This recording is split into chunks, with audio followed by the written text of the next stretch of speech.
Bonjour chers frères et sœurs, aujourd'hui nous allons parler de la guerre. Ce n'est pas un sujet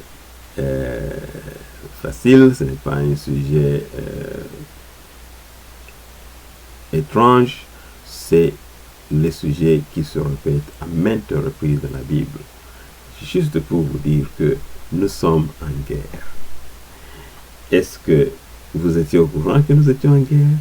Est-ce que tu es au courant que tu es en guerre? La Bible nous dit à maintes reprises que nous sommes les soldats de Christ. Es-tu un soldat de Christ? Es-tu préparé à te battre?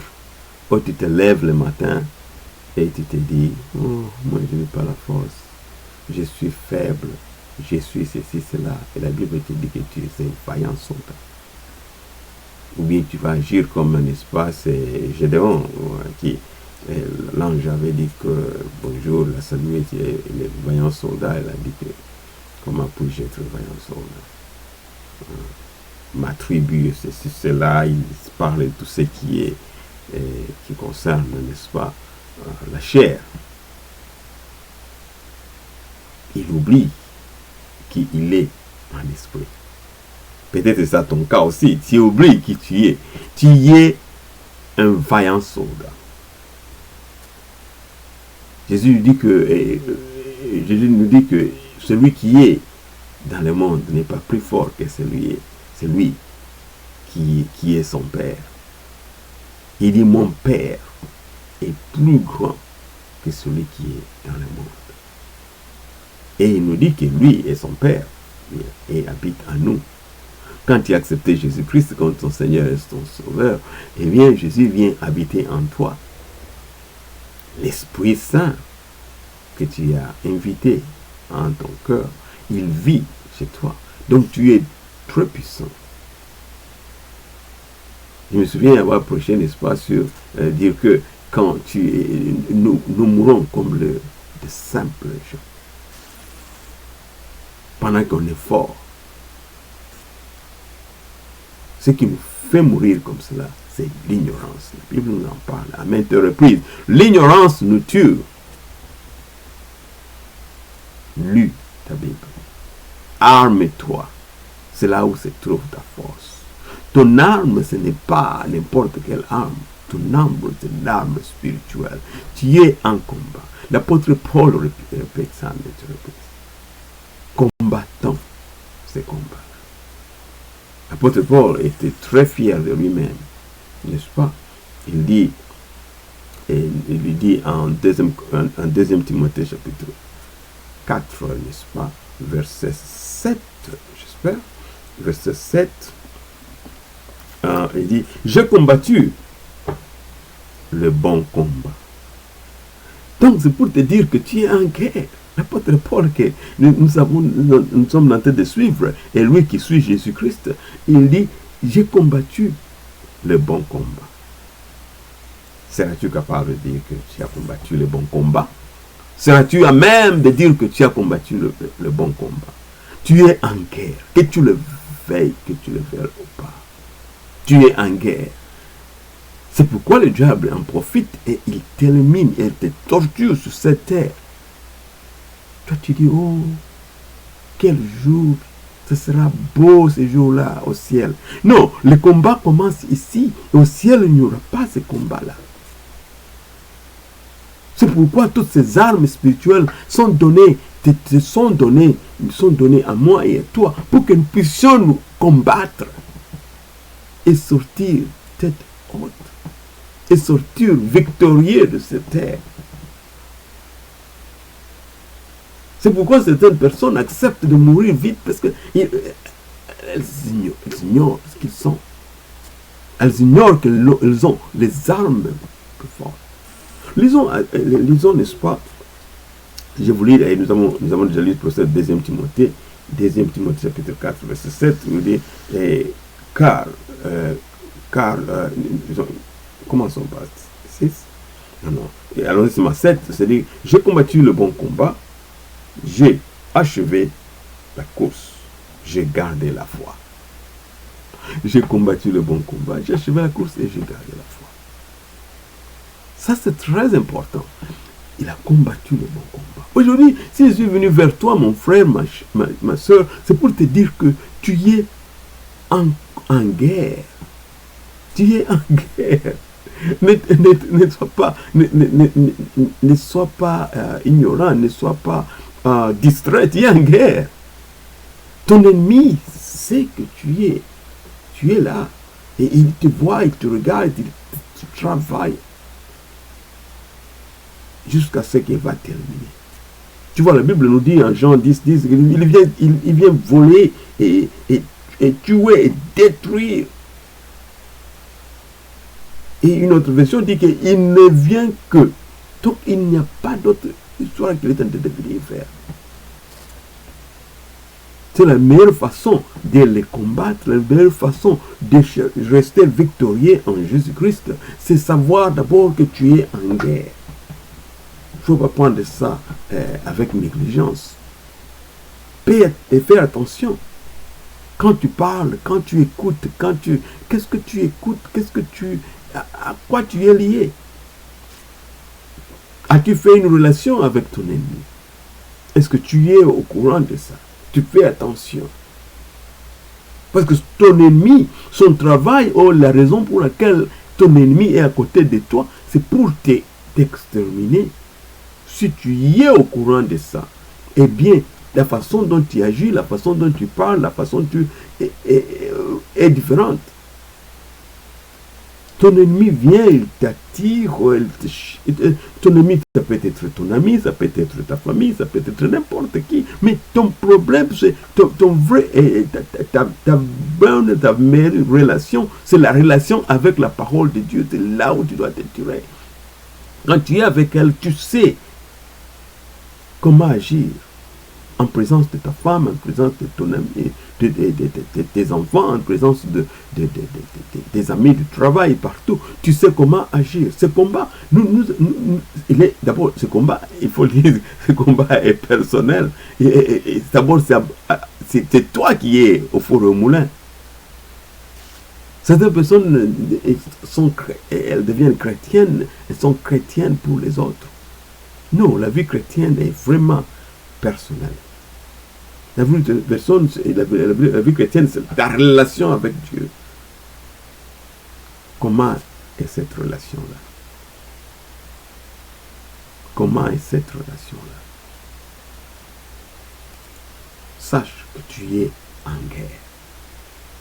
Cela me rappelle un peu quand nous étions, je me souviens, nous étions sur le campus, et ça m'a été venu un peu dans ma tête, et sur le campus, n'est-ce pas? Et quand il y a un désordre qui arrive, il faut se battre, ou les étudiants se battent contre peut-être le gouvernement ou quelque chose comme ça. Les gens se tirent, sont dans les rues, et on jette des histoires, on attaque ici et là. Il y a certains étudiants qui marchent, qui n'ont rien à faire avec ça. Mais tu sais qu'il y a eu ceux qu'on avait facilement ramassés et jetés en prison, et qui pourraient se dire, oh, moi je n'étais pas dans ces groupes-là.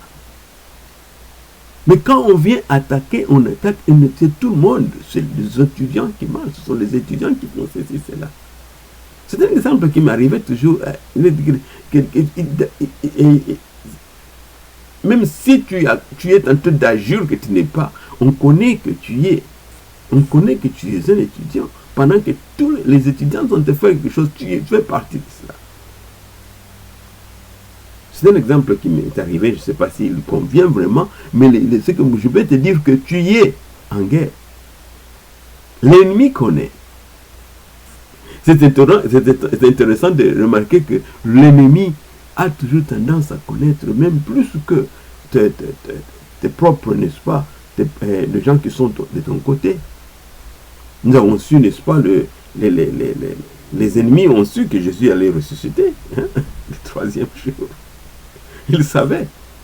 Et les disciples ont complètement oublié.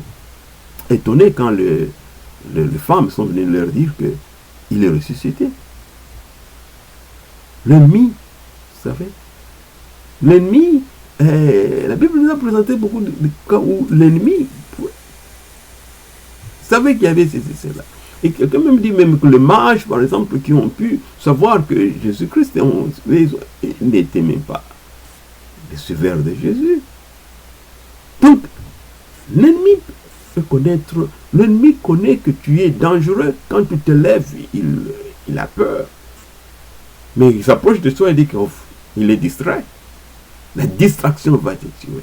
Mon peuple périt par manque de connaissances, n'est-ce pas, Osée 4:6. C'est important pour que tu puisses te ressourcer. Et ne te condamne pas quand tu luttes dans ta façon d'agir, tu fais de ton mieux. Et si jamais tu es tombé, réveille-toi. La Bible nous dit que le juste tombe 7 fois et 7 fois il se relève. Ne te décourage pas parce que le diable, l'ennemi, va pointer. Qu'est-ce que tu penses? Tu n'es pas juste. Tu ne mérites pas Dieu. Regarde ce que tu as fait, regarde ce que tu fais. Il va continuer à compter. Lève-toi et continue à marcher. Même si c'est lui en qui tu avais confiance tombé, continue à marcher.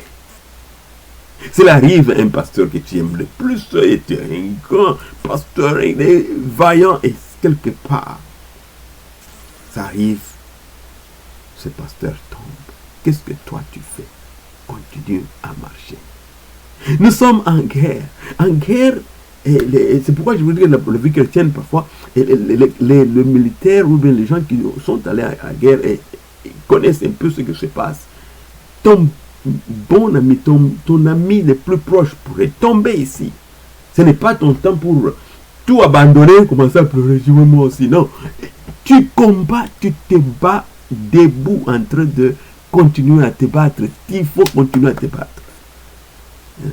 C'est la vie ou la mort. Il faut continuer à te battre. Les chrétiens se battent jusqu'à la mort. J'aime la chanson, n'est-ce pas, qui on se bat jusqu'à la mort.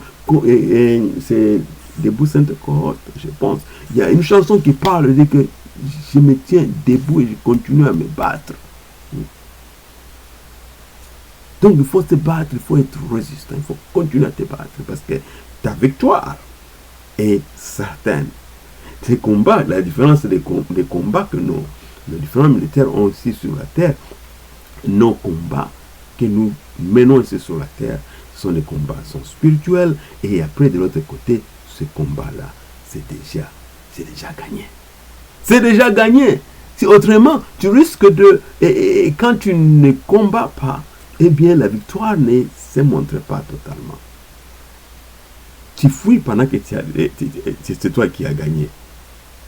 Et l'ennemi t'élimine et te détruit pendant que la victoire était n'est-ce pas, tienne. Donc c'est important, et j'amène cela pour dire, ne te décourage pas. Que tu tombes ou quoi, sache que tu es en guerre. Lève-toi et continue à te battre. C'est ta victoire. Donc, ne permets pas que quelqu'un prenne ça. Nous allons encore continuer sur ce sujet. Je vais m'arrêter ici. J'ai ma passion pour ça. Je vais encore continuer à parler de cela. J'espère que j'ai encore à parler. Et nous avons touché verset ici et là. Et nous avons encore beaucoup plus, n'est-ce pas, à parler de ce chapitre. Il y a un verset que je voulais d'ailleurs incorporer, mais nous allons parler de ce verset-là, par exemple, le 2 Corinthiens, chapitre 2 et 10, verset 3, 4, et cela est important. Donc j'aime la chanson « Combattons les bons combats, en gardant notre foi, et une bonne conscience, que quelques-uns ont perdu. Celui qui vaincra sera vêtu de blanc. Son nom restera dans le livre des vies, et je confesserai son nom. Devant mon Père, dit Jésus, alléluia, et je confesserai son nom. Devant les anges, dit Jésus. Amen. Amen.